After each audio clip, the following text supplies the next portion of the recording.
Hey, what's going on, you guys? This is your boy Dash. This is going to be a quick video, as you already know. Now, we're on the Housewives of ATL Season 16, Episode number 2.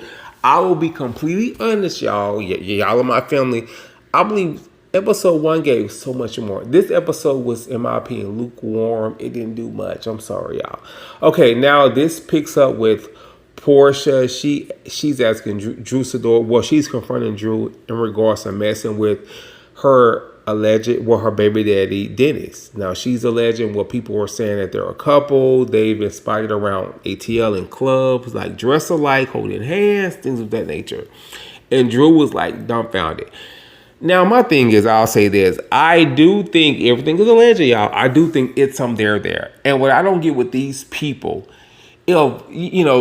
Portia has completely, well, she supported Drew. She's been her confidant. She's Drew, well, a spokesperson for Portia's hairline extensions. Why would you even want to be, you know, acknowledged or even close to her child's father? I just wouldn't want to. To me, that's a bad look, Drew. That's a bad look. Now, even if it's business wise, I just wouldn't want to be connected anyway to Dennis. Now, Portia has been there for you. You're, a paid client of hers. Like, shit, she supports you. You're her employee, basically. Why would you even want to be connected to him, even though he's a producer and you sing, you entertain? I just wouldn't want to. I'll be like, no, that's my girl. She pays me. I wouldn't even want those eyes on me. I would have to cut that off. That's not a good look at all. That makes you look really, really, really bad, especially when you're connected to her working wise, business wise. That's not a good look whatsoever. And I just was like, well, who? Portia, baby. Portia looking good now. Portia, you got a point now. Portia got a point now. Now, I believe that it's there. And from what I've heard, Portia has mentioned prior, Dennis is connected to several women on the show that he has, quote unquote, allegedly slept with. So I'm like, ooh, baby, you might have a point. So the next scene is with Angela Oakley. Now she's a philanthropist, a businesswoman. She's doing her thing. She's married to a professional basketball player that's retired now. And I'm just like, she seems very, sweet, kind, very, poised, intellectual woman. I don't see much there with her. I'm sorry, God forgive me, y'all, not to be mean, nasty. Angela isn't giving much. She's giving like a fill in. She's there to look pretty. Her hair looks great. Great costume. She looks beautiful, but she's not giving much. I'm sorry. I just was like, well, she's nice. She's talking with his daughter from a previous marriage, but I'm just like, she's not giving much for, the scene. I'm sorry, y'all. She's nice, sweet, kind, but maybe it's not giving there. Maybe it's not giving much. So the next scene is, I was so shocked, y'all, with this Portia and Kenya Moore. I love me some Kenya Moore. They're having lunch. And Kenya just asking her question in regards to her, divorce and things that's going on with her assignment. Y'all, I did not know this. Simon on his motherfucking fifth marriage. I said, Portia, girl, what the fuck is wrong with you now? I can understand if this man had billions, and he's on his fifth marriage. That's completely different. This man has issues with citizenship. He's had prior issues with crimes that he's committed in the U.S., wiretapping, everything is alleged, felonies or whatever, and it's like, you still with this man? Like, I can understand perhaps if he would have to be filthy rich, and all these issues with crimes that he's detained by ICE. And it's just like, girl, you don't know what the hell is going on financially or with your husband or your marriage.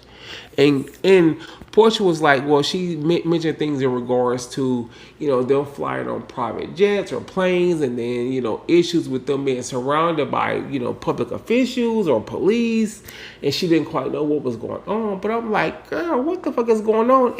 And my thing is, I love me some Portia. Portia is a black queen. I love her. She looks good as hell. But I'm like, was Portia trying to upstage or be in competition with my girl, my beautiful queen Shamia? Like, why was it like, why even go for the gusto? Like, why even go so quick to even try to get married or settle down so quickly? after everything that you had dealing with you, like, you had a baby and just trying to get grounded and find out who you are as a person, as an individual, as a woman, and then you get married wasn't an issue. And then when I was watching Andy Cohen's last Sunday, and someone had a great question. They was like, well, did Shamia or her husband give you any clues in regards to Simon? And Portia answered yes, they did have, a couple of alarming issues, and she still married him. Like, girl, what the fuck was going on? Like, was it competition after your people gave you, and then Shamia's husband is from a different country. He gave you like some pointers or questions or whatever. Hey, I think this is going on, and then this man, shit. If anybody would know, he would know. And you still married him. It's like, girl, what the hell is going on? You still had clues, and you didn't give a damn. Like, were you competing with your bestie Shamia is that girl. I don't give a damn what they say. I love me some Shamia. My favorite is Shamia and Kelly. Those are my two favorites. So I just was like, wow, interesting. Then, y'all, the next episode is Kelly. She's in her kitchen. She's with her husband. Kelly, well, not Kelly. I'm sorry. Britt. Britt is with her husband. She's in her kitchen. She's with her husband. Britt is like this insurance mogul guru. She's doing her thing, collecting checks, and I'm proud of her. And then her mom walks in as well. She's trying to have a baby. Her and her husband are talking, and she wanted to move her mom in because she needs. Well, when she does have a baby or she does conceive, she would have that needed help with her mom. So I just thought it was very touching and sweet because her mom just thought it would be just her and her dog or her poodle or whatever. And she was like, no, she does want to have a baby. And that time is very precious. And, men, we do have a clock that ticks, but not as quick as women. I thought that was very sweet. And then the next episode is with Shamia. Shamia is meeting with her surrogate. And I thought that was very sweet. Shamia seemed like she's very kind. And the surrogate is Shadina. Shamia brings her these flowers. And the surrogate talks about how when she was conceiving, she talked about how she had breast cancer. And she didn't even know that she had cancer, which is very touching. I think stage 4 perhaps.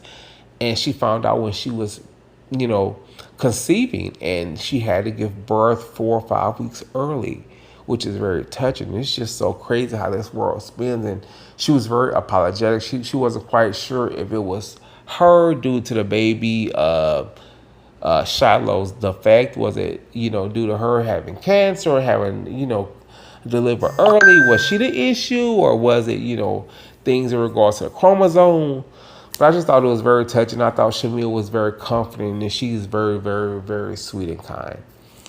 But y'all, it wasn't much to this episode. I just didn't feel that it was cool, it was sweet, but it wasn't much there. So hopefully, baby, they episode 3, they speed it up. They get the planes, the trains, the automobile, something.